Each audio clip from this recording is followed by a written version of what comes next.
خيمة بها يا سحاب المدايم يا حيها مالك على ضمي البيت يا خيمة بها يا عروس القصايد جينا وكل عام نجيب المواعيد يا خيمة بها يا سحاب المدايم يا حيها مالك على الحمد لله الذي كان بعباده خبيرا بصيرا وتبارك الذي جعل في السماء بروجا وجعل فيها سراجا وقمرا منيرا. نشهد أن لا إله إلا الله وحده لا شريك له شهادة حق أتولى بها الله ورسوله والذين آمنوا وأتبرأ بها من كل ند أو مثيل أو شبيه أو نظير يعبد من دون الله. ثم الصلاة والسلام على معلم البشرية وخير الإنسانية محمد بن عبد الله وعلى آله وصحبه وسلم تسليما كثيرا. محمد صلى الله عليه وسلم قائد الأمة، خير الأمة، بل هو أمة في التواضع وأمة في السعادة وأمة في التربية وأمة في الخيرية وأمة في رعاية الأبناء وأمة في البيت النبوي صلى الله عليه وسلم. خير من أكل وخير من شرب وخير من لبس وخير من صلى وخير من صام وخير من اعتمر وخير من حج وخير من تعامل مع الناس صلى الله عليه وسلم. أعظم أب وأكرم زوج وأفضل خطيب محمد صلى الله عليه وسلم الذي شق الله له من اسمه كي يجله فذو العرش محمود وهذا محمد نبي أتانا بعد يأس وفترة من الرسل والأوثان في الأرض تعبد فأمسى سراجا هاديا صلى الله عليه وسلم. أكرمه الله بالنبوة ورفعه بالقيام. محمد صلى الله عليه وسلم يوم أن نتحدث عن حياته، يوم أن نتحدث عن صفاته، يوم أن نتحدث عن سيرته، يوم أن نتحدث عن منهجه صلى الله عليه وسلم، نتحدث عن رحمته صلى الله عليه وسلم في أقواله فأقواله رحمة وأفعاله رحمة وحركاته رحمة وتعاملاته رحمة وابتسامته رحمة ونظرة رحمة صلى الله عليه وسلم. يا رب صل على النبي المصطفى ما أمت الزوار مسجد يثربا. يا رب صل على النبي وآله ما غردت في الأيك ساجعة الربا. يا أيها الراجون خير شفاعة من أحمد صلوا عليه وسلموا. النبي صلى الله عليه وسلم في رحمته حينما بعث في مكة ثم قست عليه مكة وقسى عليه أهل مكة وعومل بقسوة، وضع السلى على رأسه صلى الله عليه وسلم بين أقربائه وبين أهله وبين تلك الجبال التي ألفها، بين تلك الطرقات التي لطالما عاش فيها. هو من خيرهم نسبا، هو من أفضلهم مكانا صلى الله عليه وسلم. لكن حينما جاء وصدح بهذه الدعوة حاربه أهل مكة، آذوا أصحابه، وضعوا السلى على رأسه صلى الله عليه وسلم. أراد أبو جهل أن يقتله وهو يصلي وهو ساجد لله أمام الكعبة، ثم حوصر حصارا اقتصاديا وأصبح بذلك الشعب حتى أن سعد بن أبي وقاص كان يقول والله أنه كان أحدنا يخرج إلى الخلاء ثم يقضي حاجته فيسمع صوتا ثم يأخذ عودا فيحفر ذلك المكان فيجد جلد دابة لا يعلم متى مات. قال ثم ندق ثم نضعه في الماء فيكون طعامنا لليوم واليومين والثلاثة. قال والله أني نظرت إلى شفتي النبي صلى الله عليه وسلم وقد تشققت من كثرة أكل أوراق الشجر. النبي صلى الله عليه وسلم لم يجد متنفسا لتلك الدعوة التي أتى بها لينقذ الرقاب من عبادة غير الله. توجه إلى الطائف فلم يجد إلا الصدود. عاد صلى الله عليه وسلم مهموما حتى وصل إلى قرن الثعالب فجاءه الفرج. جاءه جبريل عليه السلام الذي رآه النبي صلى الله عليه وسلم وقد غطى الأفق وله 600 جناح على طبيعته وعلى خلقته. جبريل الذي قلب قرى اللوطية بجناح واحد. 9 قرى لقوم لوط فيها الحجارة وفيها الأنهار وفيها الأشجار وفيها البشر وفيها الدواب، قلبها بجناح واحد. هذا مخلوق فكيف بالخالق؟ سلم عليه ثم قال هذا ملك الجبال. النبي صلى الله عليه وسلم حتى تسمع وحتى تعرف الدنيا بأكملها أن النبي صلى الله عليه وسلم ما جاء إلا رحمة للعالمين. يأتيه فيعرض عليه عرضا لو كان أحدنا للبى ذلك العرض لشفى غليلا لقال جاء الفرج سوف أنتقم. عرض عليه أن يطبق الأخشبين جبل قعيقعان وجبل أبي قبيس في مكة. فقال صلى الله عليه وسلم بتلك النظرة بأبي هو وأمي حينما ينظر إلى عواقب الأمور ينظر إلى أولئك الرجال الذين صدوا والذين ضربوا والذين أهانوا والذين آذوا لعله أن يخرج من أصلابهم من يعبد الله وحده لا شريك له. فقال لا، وقال هذه الكلمة بنظرة المتفائل. فكان عكرمة ابن أبي جهل من ذلك القاسي من ذلك الظالم من ذلك المجرم، وكان صفوان ابن أمية، وكان أيضا الوليد بن عقبة بن أبي معيط. هؤلاء الذين خرجوا من أصلاب أولئك الكفرة الذين نظر النبي صلى الله عليه وسلم فدعا فكانوا نصرا للإسلام والمسلمين.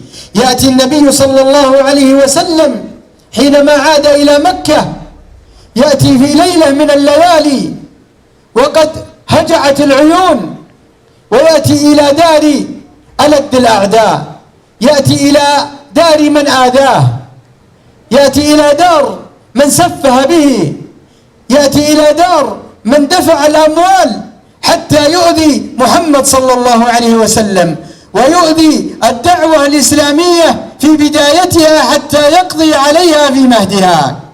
لكن الله أراد أن تكون هذه الدعوة نورا على البشرية في هذه الأرض. جاء فطرق الباب في آخر الليل على أبي جهل. قال أبو جهل لألبين لهذا الطارق الذي أتى في آخر الليل ما يريد، لأن لديهم نخوة عربية لكنها لم تنفعهم.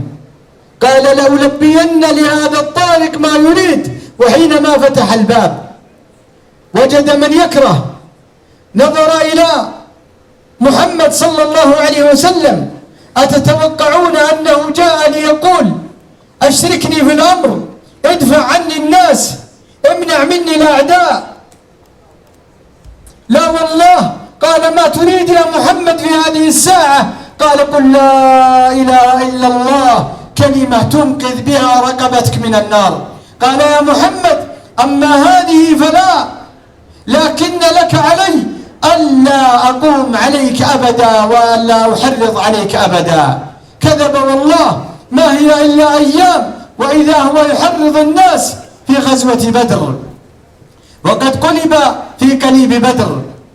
النبي صلى الله عليه وسلم حينما جاء إلى مكة فجاء الفرج وجاءت البشرى وجاء النصر، أكرمه الله بتلك الرحلة العجيبة، رحلة الإسراء والمعراج الثابتة بالكتاب والسنة.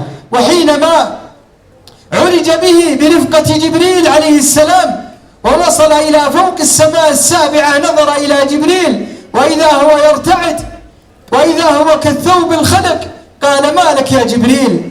قال: أمرت ألا أتقدم، ولو تقدمت لاحترقت. ثم واصل النبي صلى الله عليه وسلم إلى مكان لم يصله لا نبي مرسل ولا ملك مقرب، ثم حدثه الله دون ترجمان، ثم فرض عليه الصلاة، ولا زال بين ربه وبين موسى عليه السلام وهو يقول: ارجع إلى ربك فاسأله التخفيف فإن قومك لا يستطيعون. فقد سألت بني إسرائيل أقل من ذلك فلم يستطيعوا. ولا زال يراجع ربه حتى أصبحت الصلاة 5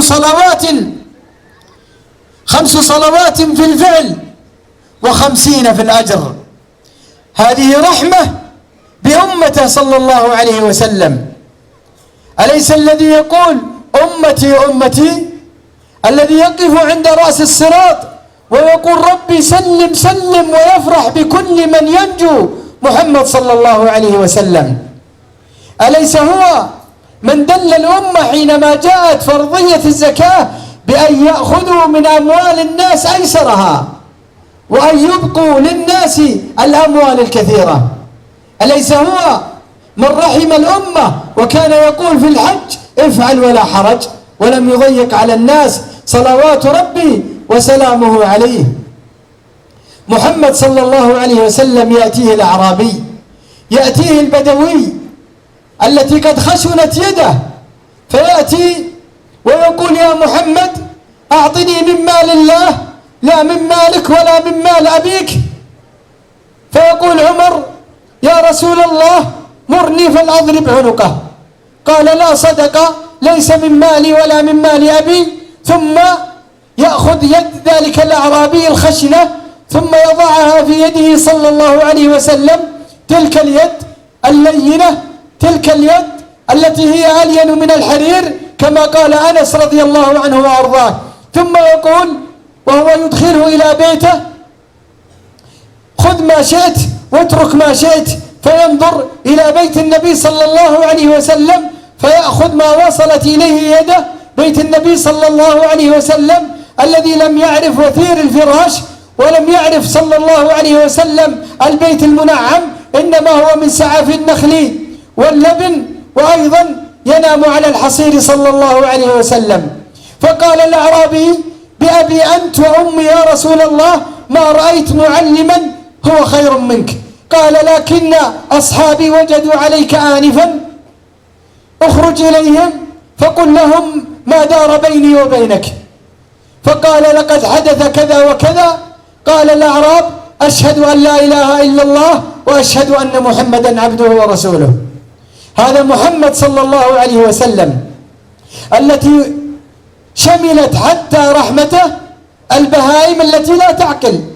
في يوم من الأيام يأتي صلى الله عليه وسلم فيحدث عن تلك الهرة رسالة للناس أن يرفقوا بالحيوان وأن يهتموا بالحيوان وأن يرفعوا درجاتهم بما يقدموا لهذا المخلوق في كل كبد رطبة أجر. محمد صلى الله عليه وسلم يخبر بحال تلك المرأة التي حبست الهرة، لا هي أطعمتها ولا هي سقتها ولا هي تركتها تأكل من خشاش الأرض. فقال: إني رأيتها في النار والهرة تخدشها وهذا عذابها إلى يوم القيامة. محمد صلى الله عليه وسلم ينظر إلى ذلك الجمل الهزيل، عرف حاجة ذلك الجمل، عرف معاناة ذلك الجمل، في حين أننا لم نعرف معاناة بعض أبنائنا وبعض جيراننا وبعض أيضا من نختلط بهم، لا نعرف ما يعانون ولا نعرف حاجاتهم. محمد صلى الله عليه وسلم ينظر إلى ذلك الجمل الهزيل، وإذا الدموع على خده، وإذا هو يشتكي النبي صلى الله عليه وسلم، يشتكي له صاحبه وأنه لا يطعمه وأنه يدعبه، فقال: كلوها صالحة واركبوها صالحة. بعد أن بين لذلك الشاب حاجة ذلك البعير إلى الاهتمام به، يأتي صلى الله عليه وسلم يقدم المدينة ومعه أصحابه، وإذا أنس ومن معه يقولون: يا رسول الله، إن في هذا الحائط جمل لا يرى أحد إلا هجم عليه.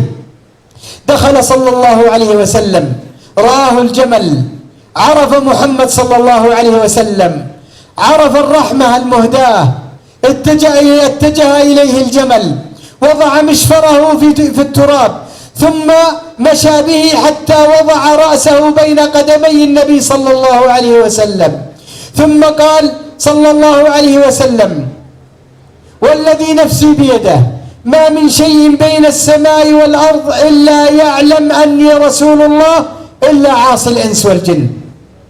محمد صلى الله عليه وسلم حينما رأى الحمرة وإذا هي تجول وترتفع قال: من أفزعها؟ قال أنس ومن معه: نحن يا رسول الله أخذنا فرخيها لنتسلى بهما. فقال: أعيدوا لها فرخيها. انظر إلى محمد صلى الله عليه وسلم، أليس له هموم؟ أليس له غموم؟ أليس له اهتمامات؟ مكانته صلى الله عليه وسلم لم تمنعه أن ينظر بعين الرحمة إلى هذا المخلوق الضعيف. قال أنس: ثم جالت وطافت ثم سكنت. محمد صلى الله عليه وسلم الذي قال للرجل وهو يذبح تلك الشاة أمام أختها، قال: أمتها موتتان. محمد صلى الله عليه وسلم الذي يأمرنا أن نحسن الذبحة وأن نحد الشفرة وأن نريح الذبيحة، أليست بهيمة؟ لكنه عرف أنها مخلوق، وأنها تعي، وأنها تعرف، وأنها تميز، وأنها تخاف، وأنها تتأثر. فهل فعلنا مع البشر ما يفعل محمد صلى الله عليه وسلم مع الدواب ومع البهائم؟ محمد صلى الله عليه وسلم أكرمكم الله ينظر إلى ذلك الحمار وإذا في وجهه وسم، فغضب صلى الله عليه وسلم ويعرف أن ذلك الوجه مكرم حتى عند الحيوان الذي لا يعقل، ثم لعن صلى الله عليه وسلم من فعل ذلك. النبي صلى الله عليه وسلم طالت وشملت رحمته حتى الجمادات في يوم من الأيام وفي يوم جمعة، وقبل ذلك يخبر الناس ويقول: والله أني أعرف حجرا في مكة كان يسلم عليه قبل البعثة. والنبي صلى الله عليه وسلم كان يخطب مسندا ظهره إلى جذع نخلة، ثم صنع له منبرا من 3 درجات. وفي يوم الجمعة يأتي النبي صلى الله عليه وسلم ويترك ذلك الجذع الذي طالما أنس وطالما فرح، والنبي صلى الله عليه وسلم يسند ظهره إلى ذلك الجذع، وإن كان جمادا، وإن كان جذعا، وإن كان ذلك المخلوق ليس له عقل وليس له نفس وليس له حياة، لكنه يحب النبي صلى الله عليه وسلم، ونشهد الله أننا نحب النبي صلى الله عليه وسلم.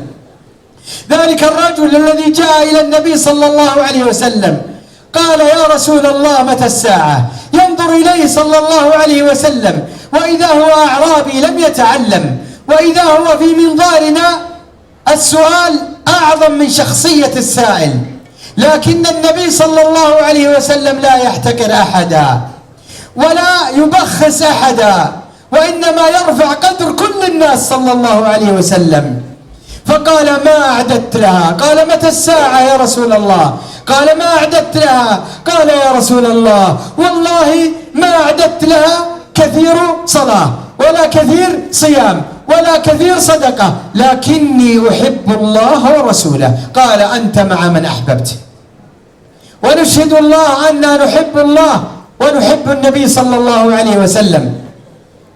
يسند صلى الله عليه وسلم ظهره لذلك الجذع، ثم في جمعة أخرى يصلح ذلك المنبر فيخطب عليه، فيرتفع صراخ في المسجد لا يعرف أبو بكر ولم يعرف عمر ولم يعرف الصحابة ولم يعرف الموفقون الذين لطالما جلسوا في مجالس نزول الوحي، لكن النبي صلى الله عليه وسلم عرف صاحبه وعرف من كان يأنس به، وأن ذلك صراخه نزل صلى الله عليه وسلم، ثم سكن ذلك الجذع، ثم سكن وخيره أن يكون جذع من جذوع الجنة أو يعود ويخطب عليه صلى الله عليه وسلم، لكن ذلك الجذع أذكى من كثير من البشر، اختار أن يكون جذعا من جذوع الجنة، ثم سكنه صلى الله عليه وسلم حتى سكن وهدى. قال: والذي نفسي بيده لو لم أسكنه لبقي يخور إلى يوم القيامة. محمد صلى الله عليه وسلم يمر على جبل أحد، ثم يتذكر ذلك الجبل الذي كان شاهدا على رسالته ويكون شاهدا على محبة النبي صلى الله عليه وسلم له. قال: أحد جبل يحبنا ونحبه، أحد جبل من جبال الجنة. يقول صلى الله عليه وسلم هذا الكلام حتى لا يتشاءم الناس من هذا الجبل، لأنهم يتذكرون وقعة وموقعة عظيمة قتل فيها 70 من أصحاب النبي صلى الله عليه وسلم، وشج وجهه صلى الله عليه وسلم، وأدمي وجهه صلى الله عليه وسلم، وكسرت رباعيته. فإذا تذكر الناس هذه الوقعة تذكروا أحد، فخشي صلى الله عليه وسلم أن يتذكروا أحد بتلك الوقعة فيتشاءموا، فقال: أحد جبل يحبنا ونحبه، أحد جبل من جبال الجنة، فنحن نحب أحد. ومن يمضي إلى المدينة ويأتي إلى ذلك المبارك، إلى ذلك المكان المبارك، يذهب إلى أحد ويتذكر محمد صلى الله عليه وسلم، ويتذكر أنه وقف عليه يوما وقال: اسكن أحد فإنما عليك نبي وصديق وشهيدين.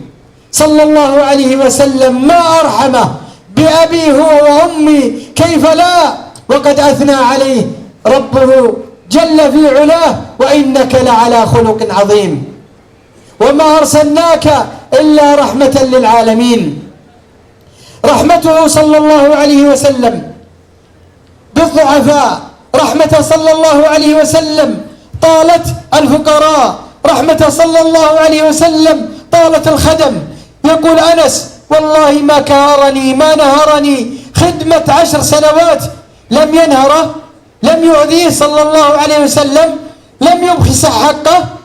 يأتي صلى الله عليه وسلم ويزور ذلك الخادم اليهودي، خادم يهودي يزور صلى الله عليه وسلم، يزور الغلام فيأتي إليه، ونحن لم نزر بعض أقاربنا ولم نزر كثير من الناس، ونقول ذلك الرجل لم يزرني ولم يزر أبي ولم يزر قريبي، فكيف أزوره وهو يعلم لا يعلم ذلك الرجل بأنه يسير في خرفة الجنة حتى يعود، ويستغفر له 70 ملك مصبحا و70 ممسيا حتى يعود. النبي صلى الله عليه وسلم يأتي إلى هذا الغلام رحمة وشفقة به، لم يمنعه أنه قائد الأمة، لم يمنعه صلى الله عليه وسلم أنه الذي صلى بالأنبياء وتقدم بالرسل وعرج به إلى ما فوق 7 سماء، وحدث الله دون ترجمان، ويكون الشافع صلى الله عليه وسلم في ذلك المكان. لم يمنع ذلك تواضع صلى الله عليه وسلم، فيزور ذلك الغلام اليهودي فيعرض عليه عرضا، يقول له: يا غلام قل لا إله إلا الله، كلمة تنقذ بها رقبتك من النار. فالتفت إلى أبيه قال في هذا الموقف: أطع أبا القاسم. أين هو قبل ذلك؟ لكنه عرف أن محمد صلى الله عليه وسلم محقا، فقال: أطع أبا القاسم. قال: أشهد أن لا إله إلا الله وأن محمد رسول الله. اسمع إلى هذه الكلمة، وضع تحتها دروسا في حياتنا. ماذا قال؟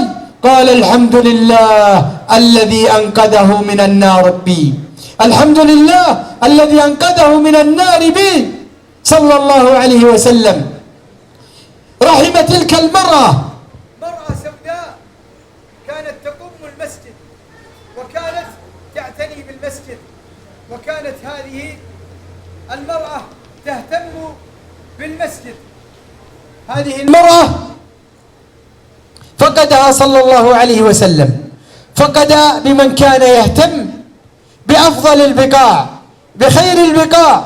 فقد تلك المرأة الذي لم يعتني لها بعض الناس.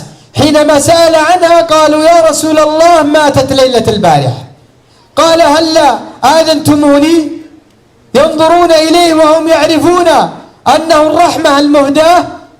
قالوا: يا رسول الله خشينا أن نوقظك، أن نزعجك، والأمر يستطيع أن يقوم به غيرك يا رسول الله. قال: دلوني على قبرها. وقف على قبرها، دعا لها طويلا، لم يحتكر أمرها صلى الله عليه وسلم. كيف نحن مع العمال؟ كيف نحن مع الخدم؟ والنبي صلى الله عليه وسلم من أوصانا أن نطعمهم من طعامنا، وأن نكسوهم من كسائنا، وأن نرفق بهم، وأن نعينهم إذا كلفناهم بمهام. محمد صلى الله عليه وسلم يأتي صديق من أصدقائه. أتتوقعون أن رئيس الدولة الإسلامية محمد صلى الله عليه وسلم من يكون صديقه؟ يكون في مستواه. لكن صديق محمد صلى الله عليه وسلم، وهذه رسالة لنا أن نتواضع مع الناس جميعا. صديقه بدوي من الصحراء، هذا الصديق إذا قدم إلى المدينة أهدى إلى صديقه ما تخرجه الصحراء من اليقط والسمن وغيرها، وإذا جاء إلى صاحبه في المدينة أهدى له التمر صلى الله عليه وسلم. يوم من الأيام يأتي إلى صاحبه، يأتي إلى صديقه فيسلم، فلم يجده في البيت فيضع هديته ثم يذهب إلى السوق. جاء صلى الله عليه وسلم قال: من جاءكم؟ قالوا: صديقك البدوي يا رسول الله، صاحبك البدوي. قال: أين هو؟ قالوا: في السوق. فذهب صلى الله عليه وسلم إلى السوق، ثم جاء من خلفه ولم يره زاهر، ثم وضع يديه على عينيه لاطفة، ثم قال: من يشتري العبد، يعني العبودية لله، وحاشاه أن يحتكره صلى الله عليه وسلم. من يشتري العبد؟ قال: يا رسول الله، وقد عرفه وقد أحس به وهو يحك بظهره في صدر النبي صلى الله عليه وسلم. فيقول: من يشتريني يا رسول الله؟ والله تجدني زاهد، تجدني رخيص. قال: لكنك عند الله غالي، لكنك عند الله رفيع. النبي صلى الله عليه وسلم ورحمته بهؤلاء الضعفاء. يأتي جليبيب فيقول صلى الله عليه وسلم: يا جليبيب تزوج يا جليبيب. قال صلى الله عليه وسلم: تزوج، وهو يحثه.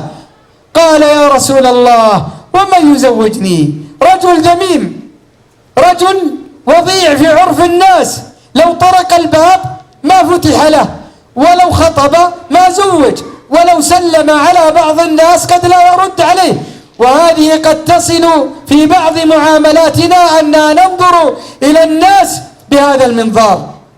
إن وجدنا للناس مكانا سلمنا واعتنينا وأنزلوا الناس منازلهم، لكن إن رأينا وضيعا أو فقيرا وقد يكون عند الله في مكان عالي، كم والله من رفيع في عرف الناس ويمشي على الأرض لكنه لا يساوي عند الله جناح بعوضة.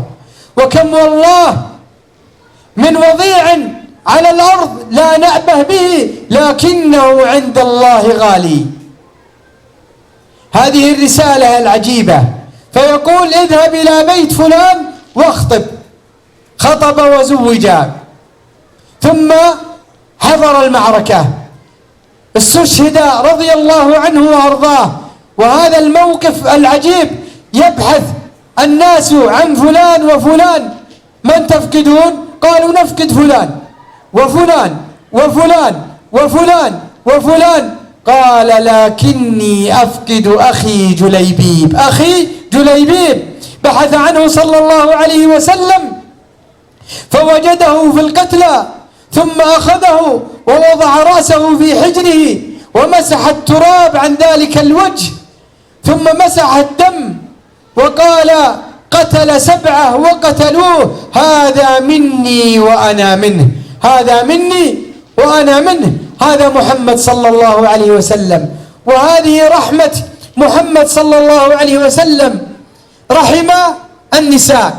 انظر إلى هذا الموقف في البيت النبوي، رسالة إلينا جميعا، رسالة إلى كل زوج، رسالة إلى كل امرأة. يأتي صلى الله عليه وسلم فتخاصم عائشة. لم يقل أنا محمد صلى الله عليه وسلم، أنا النبي المرسل، أنا أكرم الخلق، لماذا يا عائشة تراجعيني؟ لماذا ترفعي صوتك؟ خاصمته مخاصمة في البيت النبوي. كثر الطلاق في بيوتنا بسبب أننا لم نفهم بعضنا، وأن بعضنا يتعالى على البعض الآخر. نتعالى على الزوجة، والزوجة تتعالى على الزوج. ولم نعي لا يفرق مؤمن مؤمنة، إن كره منها خلق رضي منها آخر. ولم نعي استوصوا بالنساء خيرا فإنهن خلقن من ضلع، وإن أعوج ما في الضلع أعلاه. ولعل من يعرف أحوال المحاكم يلمس كثرة الطلاق والاستهانة بالميثاق الغليظ، حتى أن الطلاق يحصل بكثرة السكر في الشاي وزيادة الملح في الطعام ونقضنا الميثاق الغليظ. تأتي عائشة فترفع صوتها على النبي صلى الله عليه وسلم، فيسمع أبو بكر الصديق هذه المخاصمة فيدخل ليعالج الأمر، فرفع يده يريد أن يلطم عائشة. كيف تتجرأ أن تكلم النبي صلى الله عليه وسلم بهذا الكلام وأن ترفع صوتها؟ فحال النبي صلى الله عليه وسلم بينهما. وعندما ذهب مغضبا أبو بكر لأنه لم يشفي غليلة من ابنته التي رفعت صوتها على الحبيب صلى الله عليه وسلم، قال أرأيت كيف منعتك من الرجل؟ فضحكت، ثم ضحك صلى الله عليه وسلم، فسمع أبو بكر الضحكات فقال سألتكما الله إلا أدخلتماني في سلمكما كما أدخلتماني في حربكما. تأتي برمة من بيت أم سلمة وقد رحب صلى الله عليه وسلم بأضياف، فجاءت البرمة أو الصحفة في بيت عائشة، فغارت عائشة رضي الله عنها وأرضاها فأخذت حجرا فكسرت البرمة. انظر إلى هذا الموقف، الضيوف في حضرة صلى الله عليه وسلم، واعلم مكانة الضيف وكيف الحرج على من يستقبل الضيف إن حدث له ما حدث. فماذا صار؟ قال صلى الله عليه وسلم وهو يلم الطعام بيده يقول شيئان، يعتذر لعائشة ويرفع من مكانتها. قال غارت، يعني أيها الأضياف من خصهم في بيته ورسالة إلى الأمة غارت، ثم رفع من مكانتها قال غارت أمكم غارت أمكم، وانتهت هذه القضية. رحمة صلى الله عليه وسلم حتى بميمونة بنت الحارث في ليلة من الليالي، كانت ليلة ميمونة رضي الله عنها وأرضاها، يأتي صلى الله عليه وسلم فيخرج إلى خارج دارها ليقضي حاجته، فكأنها أحست بأنه قد غادر الفراش وقد ذهب من مجاورتها، فغارت وخشيت أن يذهب إلى إحدى زوجاته، فأغلقت الباب دونه. فعاد صلى الله عليه وسلم، يضع كل واحد منا نفسه مكان النبي صلى الله عليه وسلم، أغلقت الباب فقال افتحي، فقالت اذهب إلى من كنت عنده، فقال والله النبي صلى الله عليه وسلم يحلف يمينا لهذه المرأة، قال والله ما كنت إلا قاضي حاجتي. قالت أما الآن فادخل. ولم يقم صلى الله عليه وسلم الدنيا ولم يقعدها، بل أنه أرسل للأمة أن هذا هو التعامل، وخيركم خيركم لأهله وأنا خيركم لأهلي، صلى الله عليه وسلم. رحمته بالأطفال، هؤلاء الأطفال الذين هم زينة الحياة الدنيا، هؤلاء الأطفال الذين هم قرة العيون، هؤلاء الأطفال الذين هم فلذات الأكباد، الذين دعوا الأنبياء لحصول الولد والذرية، ولبى الله واستجاب لدعوتهم. الأبناء الذين يدرجون أمامنا فنفرح بذلك السير أمامنا ونكون من أسعد الناس. وأيضا إن كبر وصلح يكون خيرا لوالديه. النبي صلى الله عليه وسلم اعتنى بهؤلاء الأطفال، اعتنى بالحسن والحسين، واعتنى بأمامة بنت أبي العاص، اعتنى صلى الله عليه وسلم بأبنائه وبناته، حتى أنه كان يقبل فاطمة على رأسها ويقوم من مكانه ويجلسها في مكانه تقديرا لها.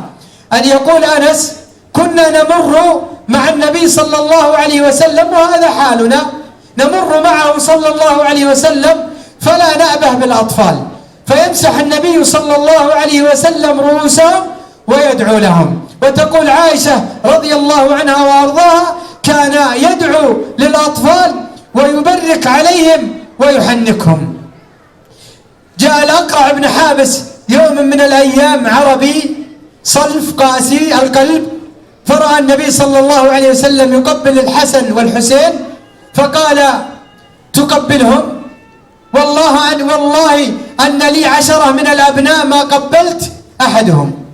قال أو أملك أن نزع الله الرحمة من قلبك؟ والنبي صلى الله عليه وسلم يقبل أبناءه فينظر ذلك الأعرابي قال أو تقبلون الأطفال؟ فقال صلى الله عليه وسلم من لا يرحم لا يرحم. النبي صلى الله عليه وسلم يأتي في العناية بالشباب، وما أحوجنا في هذا الزمان الذي تخطف فيه شبابنا وأولادنا، غزي أبناؤنا فكريا، غزيت قلوبهم، صرفت عن طاعة الله وعن طاعة نبيه صلى الله عليه وسلم، صرف بعض الأبناء عن الجادة وعن قول الحق وعن الوسطية، حادوا شمالا فاتبعوا بعض هذه المناهج، بعض هذه الأفكار الهدامة وتلك الفرق الضالة، حتى وقعوا في براثن الغواية فقتلوا أنفسهم، بل أنهم أصبحوا معاول هدم وتحقيق غاية للغرب بتنفيذ مخططاتهم في بلدنا. أسأل الله أن يحفظ شبابنا، وأسأل الله أن يكفيهم شر الأشرار. انظر إلى النبي صلى الله عليه وسلم يحتوي ذلك الشاب الذي جاءه وقال إني أريد الزنا يا رسول الله، بعد أن قال ألبي كل شيء إلا الزنا. فقال صلى الله عليه وسلم وقد هب الناس عليه يريدون ضربه كيف يجرؤ أن يقول هذا الكلام في خير مجلس وأفضل مجلس ينزل فيه القرآن يتلى؟ فقال صلى الله عليه وسلم وهو يتعامل مع الشباب بلطف ولين: فبما رحمة من الله لنت لهم ولو كنت فظا غليظ القلب لانفضوا من حولك فاعف عنهم واستغفر لهم وشاورهم في الأمر. النبي صلى الله عليه وسلم فعل معه 4 أشياء.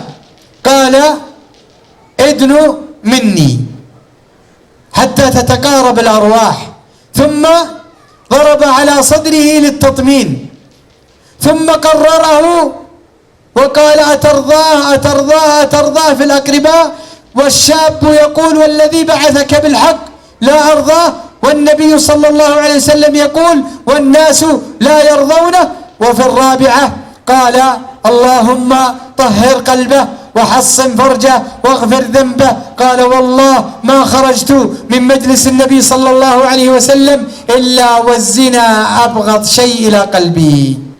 كم من أبنائنا يحصل لهم من الأخطاء فنقسو عليهم ونطردهم، ثم يتخطفهم أولئك المجرمون الذين وصلوا إليهم عن طريق هذه القنوات، ووصلوا إليهم عبر شبكات التواصل الاجتماعي، فأصبحوا معاول هدم، قتلوا وفجروا وأحرقوا وفعلوا الأفاعيل وكفروا وانتظموا والتحقوا بتلك المنظمات الخبيثة من داعش وغيرها. بسبب ماذا؟ بسبب بعدنا عنهم وغفلتنا عنهم. نحتاج إلى أن نقترب، ونحتاج إلى أن نضع الوسائل حتى نصل بهم إلى بر الأمان. هم أمانة في أعناقنا، أسأل الله أن يحفظهم وأن يكونوا خير نافعين لهذا البلد المبارك، فما أحوجنا لهم وما أحوج بلدنا لهم.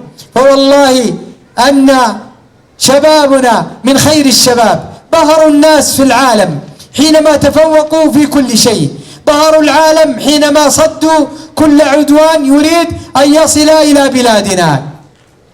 فهؤلاء الشباب نحتاج أن نعتني بهم وأن نرأف بحالهم وأن نضع لهم المسارات الحقيقية النافعة التي توصلهم إلى بر الأمان، ليكونوا نافعين لبلدهم ولدينهم ولأسرهم. أسأل الله أن ينفع بهم. النبي صلى الله عليه وسلم في مواقف كثيرة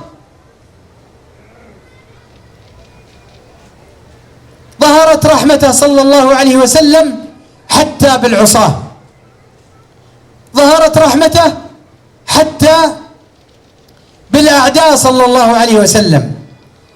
أليس هو الذي يأتيه ماعز رضي الله عنه وأرضاه فيقول: أقم علي الحد إني زنيت، ثم بعد ذلك يقول: قوموا فاستنكهوه، هل به جنون؟ هل شرب خمرا؟ ثم يقيم عليه الحد فيتحدث بعض الصحابة في عرضه، ثم يقول صلى الله عليه وسلم لاثنين من الصحابة: قوما فانزلا فكلا من جيفة هذا الحمار. قالوا: يا رسول الله والله ما كنا لنأكل منه حيا فكيف نأكل منه ميتا؟ قال: للذي نلتما من صاحبكما آنفا أشد عند الله من الخوض في عرض ذلك الصحابي، والذي نفسي بيده أنه الآن يغمس في أنهار الجنة. وأيضا هو الذي جاءته الغامدية فقال صلى الله عليه وسلم: لقد تابت توبة لو قسمت بين أهل المدينة لوسعتهم. أليس هو صلى الله عليه وسلم الذي رحم ذلك الشاب حينما قال الصحابة لعنه الله ما أكثر ما يشرب الخمر ثم يعرض على النبي صلى الله عليه وسلم؟ قال: لا تسبوه لا تلعنوه، فوالذي نفسي بيده أني أعلم أنه يحب الله ورسوله. هذا محمد صلى الله عليه وسلم الذي ربى أصحابه فعلمهم وعلمنا أن نرحم الوالدين.